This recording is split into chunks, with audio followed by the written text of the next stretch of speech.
This channel does not promote any violent, harmful, or illegal activities. All content provided by this channel is meant for an educational purpose only. Brought to you by V-Guard, co-powered by Sensodyne O Bhimal, বলো কথা কেশরী।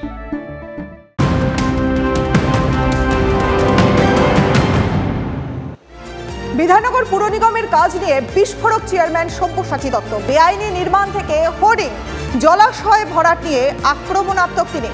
পুরো চেয়ারম্যানের তোপের মুখে বিধাননগরের মেয়রও। সল্লেকে তো পুরোটাই সরকারি জমি, এখানেও কি জমি দখলের অভিযোগ রয়েছে? বিধাননগর কর্পোরেশন এরিয়ায় 41টা ওয়ার্ডে যা নির্মাণ হচ্ছে তার মধ্যে 100%-র মধ্যে বেআইনি নির্মাণের শতাংশটা হচ্ছে মেজরিটি, মানে 51% বেআইনি নির্মাণ আর 49% হচ্ছে আইনত নির্মাণ। এটা আমি মানে অনেক টেনে হিঁচড়ে আমার দিকে টেনে বললাম, হয়তো সেটা পার্সেন্টেজ আরও বেশি হবে। জলাশয় ভরাটের অভিযোগ ঘটনা ঘটছে প্রচুর, মানে ঠকবাজতে গা উজাড়। আপনি যদি এখন বলেন যে কম্বলের মধ্যে থেকে লোম বাঁচতে হবে, এটা আমার পক্ষে সম্ভব। পার্কিং কোথায়? গোপালপুর বা সল্লেক এরিয়া বিধাননগর বেআইনি পার্কিং বিধাননগর আইনত কোথায় আছে? টেন্ডারই তো হয়নি। যে বাচ্চা ভূমিষ্ঠই হলো না, সেটা সেই বাচ্চা ছেলে হলো না মেয়ে হলো আমি বলবো কি করে? রাস্তাঘাট হয়েছে কাজ, ঘুরে দেখুন না।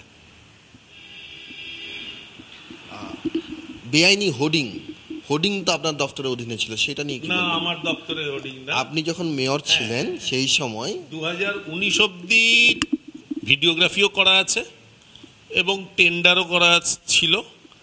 22-এ আবার নতুন বোর্ড হয়। 22 থেকে 24 এখন অবধি কোনো হোর্ডিংয়ের টেন্ডার হয়েছে বলে আমার জানা নেই। পুর নিগমের ক্ষতি হচ্ছে, এই টাকা দিয়ে তো অনেক কাজ করা যেত। হ্যাঁ, কখনো কেউ কোনো কাউন্সিলর কিছু বললেই মেয়র বলেন আমি গিয়ে ববিদার কাছে ভিক্ষে করি, তো উনি ভিক্ষাবৃত্তিতে বেশি ইচ্ছুক, যেটা আইনানুগ উপায়ে অর্জন করা যায় সেটা ইচ্ছুক নন হয়তো।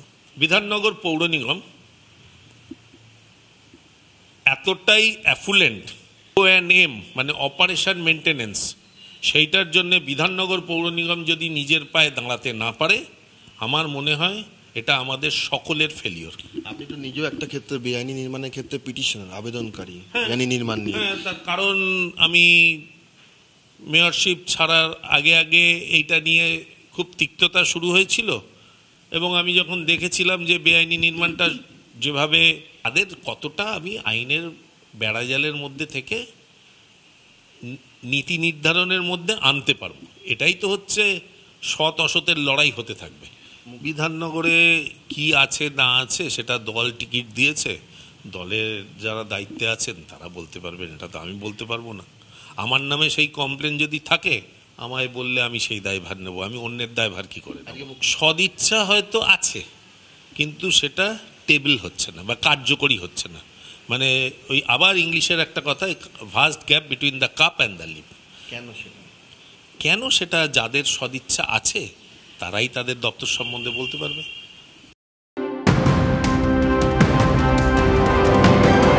নজর রাখবো আরও একটা গুরুত্বপূর্ণ খবরে। কালই সুপ্রিম কোর্টের প্রধান বিচারপতি DY চন্দ্রচূড়ের সঙ্গে সাক্ষাৎ করতে পারেন মমতা বন্দ্যোপাধ্যায়।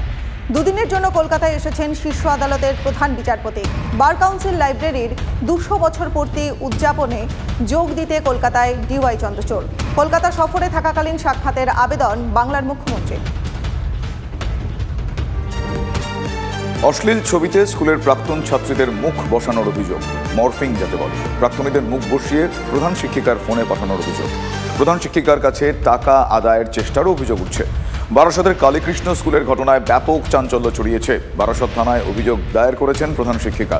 প্রধান শিক্ষিকার দাবি পাকিস্তানের নম্বর থেকে এই ছবি পাঠানো হয়। অভিযোগ পেয়ে তদন্ত শুরু করেছে বারাসত থানার পুলিশ। কালীকৃষ্ণ স্কুলকে বদনাম করতে চাইছে, আমার হ্যারাসমেন্ট চাইছে, হতে পারে, কিন্তু দেখুন প্রমাণ ছাড়া আমি তো কাউকে অ্যাকিউজ করতে পারি না। কারণ আমার যে সিন থেকে আমাকে এই নোংরা ছবিগুলো পাঠানো হয়েছে, থ্রেট করা হয়েছে, সেটা কিন্তু আমার ট্রু কলারে পাকিস্তান দেখাচ্ছে। এবার সত্যি পাকিস্তানের সিম কেউ তুলেছে কিনা আমি তো জানি না, নাকি এরকমই কেউ যার কোনো অসুবিধা হয়ে গেছে সে আমাকে থ্রেট করার জন্য পাঠাচ্ছে, হতেই পারে। নজর রাখবো পরের খবরে। টিউশনে ভর্তি না হওয়ায় 11 জন পড়ুয়াকে ফেল করানোর অভিযোগ 3 অধ্যাপকের বিরুদ্ধে। কাটোয়া কলেজের জুলজি বিভাগের অধ্যাপকের বিরুদ্ধে ইচ্ছাকৃতভাবে ফেল করানোর অভিযোগ। 3 অধ্যাপকের নাম জানিয়ে অধ্যক্ষের কাছে লিখিত অভিযোগ পড়ুয়াদের। অভিযোগ, টিউশন পড়তে না যাওয়ায় 5ম সেমিস্টারের আগে থেকেই বিভাগের কয়েকজন পড়ুয়ার উপর রুষ্ট ছিলেন ওই 3 প্রফেসর। তার প্রতিশোধ নিতেই এমন পরিণতি বলে অভিযোগ ফেল করা 11 জন পড়ুয়ার। খোঁজ নিয়ে ব্যবস্থা নেওয়ার আশ্বাস অধ্যক্ষের। আমরা জুলজি অনার্সের স্টুডেন্ট কাটোয়া কলেজের।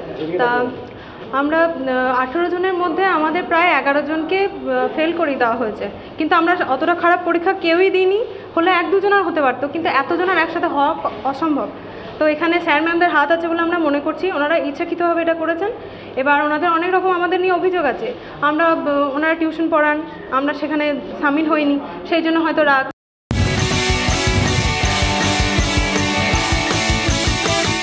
Brought to you by V-Guard, co-powered by Sensodyne O Bhimal, বলো কথা কেশরী।